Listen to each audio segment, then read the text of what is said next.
În anul 1943, într-un câmp de porumb din statul Michoacán, Mexic, o fisură a început să se formeze chiar sub privirile unui fermier. În timp ce acesta lucra la câmp, pământul a început să se crape și au apărut primele scântei de cenușă și abur. În acele momente nimeni nu-și putea imagina că se naștea un vulcan complet nou. În doar câteva ore fisura s-a lărgit, emanând gaze fierbinți și cenușă, iar în zilele următoare, din acea prăpastie a început să se ridice un con. Fermierii din satul San Juan Parangaricutiro, care se afla în apropiere, au început să audă zgomote ciudate, ca un freamăt din adâncuri. Pe măsură ce zilele treceau, conul vulcanic creștea rapid, iar norii de cenușă acopereau cerul. Oamenii din sat au fost nevoiți să se evacueze, lăsând în urmă case, câmpuri și biserica lor.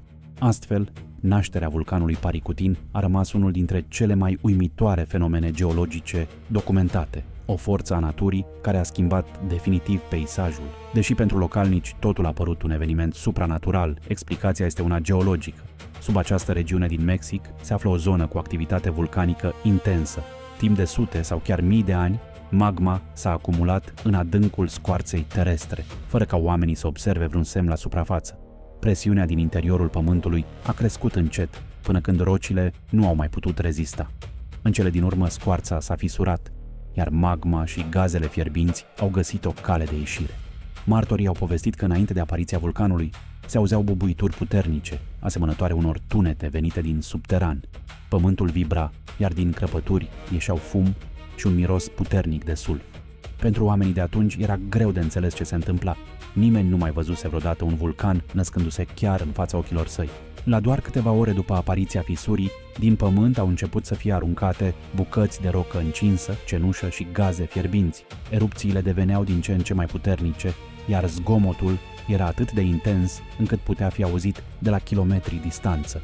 În prima zi, vulcanul avea deja câteva zeci de metri înălțime, iar în numai o săptămână depășise 100 de metri. Era o imagine greu de imaginat. Un munte nou apărea literalmente sub ochii oamenilor.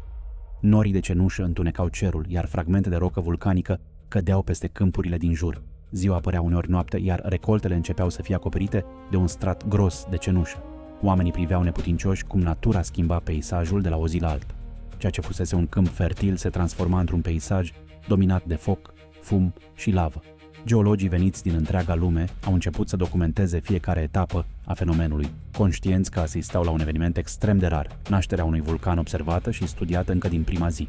Pe măsură ce zilele se transformau în săptămâni, devenea tot mai clar că vulcanul nu avea de gând să se oprească.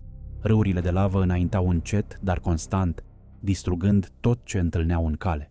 Câmpurile cultivate, care reprezentau principala sursă de hrană și venit pentru localnici, au fost acoperite de rocă încinsă și cenușă. Autoritățile au început evacuarea satelor aflate în pericol. Familii întregi și-au strâns în grabă cele mai importante lucruri și au plecat, fără să știe dacă se vor mai întoarce vreodată. Mulți au privit pentru ultima dată casele în care se născuseră și trăiseră toată viața. Deși lava se deplasa relativ lent, nimeni nu o putea opri. Zi după zi, aceasta înghițea drumuri, livezi și clădiri. În cele din urmă, satul San Juan Parangaricutiro a fost acoperit aproape în întregime. În mod surprinzător însă, biserica din sat nu a dispărut complet.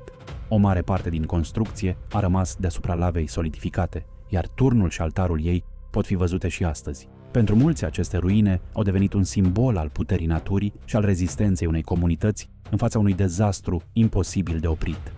După 9 ani de erupții aproape neîntrerupte, vulcanul Paricutin s-a liniștit. De atunci nu a mai prezentat nicio activitate vulcanică și este considerat stins. În urma sa au rămas 10 de kilometri pătrați acoperiți de lavă solidificată, sate distruse și o poveste care continuă să fascineze oameni din întreaga lume. Astăzi, mii de turiști vizitează locul, unde, în urmă cu peste 80 de ani, un simplu câmp de porumb s-a transformat într-un vulcan. Ruinele bisericii din San Juan Parangaricutiro încă se înalță dintre rocile vulcanice, amintind de forța incredibilă a naturii și de oamenii care au fost nevoiți să își lase în urmă întreaga viață.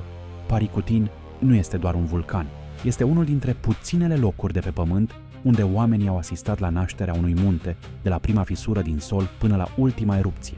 Tocmai de aceea geologii îl consideră unul dintre cele mai importante evenimente vulcanice documentate din istorie. Data viitoare, când privești un peisaj liniștit, amintește-ți că adânc sub picioarele noastre, pământul este într-o continuă mișcare. iar uneori, după sute sau chiar mii de ani de liniște, natura poate schimba complet lumea în doar câteva clipe.